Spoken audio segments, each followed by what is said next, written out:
ಹಾಗೆ ಸಿದ್ದರಾಮಯ್ಯ ಸರ್ಕಾರದ ವಿರುದ್ಧವಾಗಿ ಕುಮಾರಸ್ವಾಮಿ ಅವರು 60% ಬಾಂಬ್ ಅನ್ನು ಸಿಡಿಸಿದ್ದರು. ಕುಮಾರಸ್ವಾಮಿ ಅವರು ಪರ್ಸೆಂಟೇಜ್ ಅಂತ ಏನು ಆರೋಪ ಮಾಡಿದ್ದಾರೆ, 60% ಸರ್ಕಾರ ಇದು ಅಂತ. ಸಚಿವ ಸತೀಶ್ ಜಾರಕಿಹೊಳಿ ಕೂಡ ಇದಕ್ಕೆ ತಿರುಗೇಟನ್ನು ಕೊಟ್ಟಿದ್ದಾರೆ. ಕೇಂದ್ರ ಸಚಿವ ಕುಮಾರಸ್ವಾಮಿ ಅವರು ದಿನಕ್ಕೊಂದು ಆರೋಪವನ್ನ ಮಾಡ್ತಾರೆ. ಅವ್ರ ಹೇಳಿಕೆ ಅಧಿಕೃತ ಅಲ್ಲ, ಆರೋಪಕ್ಕೆ ದಾಖಲೆ ಬೇಕು ಅಂತ ಹೇಳಿದ್ದಾರೆ. ಅಲ್ಲದೆ ಕುಮಾರಸ್ವಾಮಿ ವಿರುದ್ಧವಾಗಿ ವಾಗ್ದಾಳಿ ನಡೆಸಿದಂತ NS ಬೋಸರಾಜು ಅವರು ಅವರೇ ಆ ರೀತಿಯಾದಂಥ ಕಮಿಷನ್ ಅನ್ನ ತೆಗೆದುಕೊಳ್ತಾ ಇದ್ದಾರೆ ಅಂತ ಪ್ರತ್ಯಾರೋಪವನ್ನ ಮಾಡಿದ್ದಾರೆ. ಅದೇನು ಅಧಿಕೃತವಾಗಲ್ಲ, ಹೇಳ್ತೀವಿ, ದಿವಸಕ್ಕೊಂದು ಆರೋಪ ಮಾಡ್ತೀವಿ. ಏನಾರ ದಾಖಲೆ ಯಾರು ಹೇಳಿದ್ದು ಮಾಡಿದ್ದು ಬೇಕಾಗ್ತದೆ.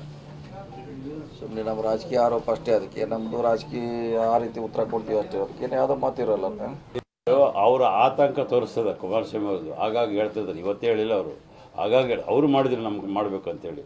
ಅವರಲ್ಲೇ ನಮಗಿರ್ತಕ್ಕಂಥ ಮಾಹಿತಿ ಪ್ರಕಾರ ಅಮಿತ್ ಶಾಗೆ ಮಾತು ಕೊಟ್ಬೋದ್ರೆ 6 ತಿಂಗಳ ಒಳಗಾಗಿ ಈ ಸರ್ಕಾರನ ನಾವು ಕಿತ್ತೋಗಿತೀವಿ, ನಮಗೆ ಸೇರಿಸ್ಕೊಂಡು ನಮಗೆ 4 ಟಿಕೆಟ್ ಕೊಡ್ರಿ ಅಂಥೇಳಿ ಅವರು ಆ ರೀತಿಯಾಗಿ ಅವ್ರ ಜೊತೆಯಲ್ಲಿ ಪ್ರವೇಶ ಮಾಡಿದರು.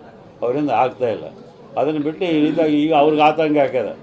ಯಾರ್ಯಾರೋ ಈಗ ಮೈಸೂರು ಭಾಗದಲ್ಲಿರ್ತಕ್ಕಂಥ ಕೆಲವು ಶಾಸಕರು ಅಸಂತೃಪ್ತಿಯಿಂದ ಇದ್ದಾರೆ ಅವ್ರ ಪಕ್ಷದಲ್ಲಿ.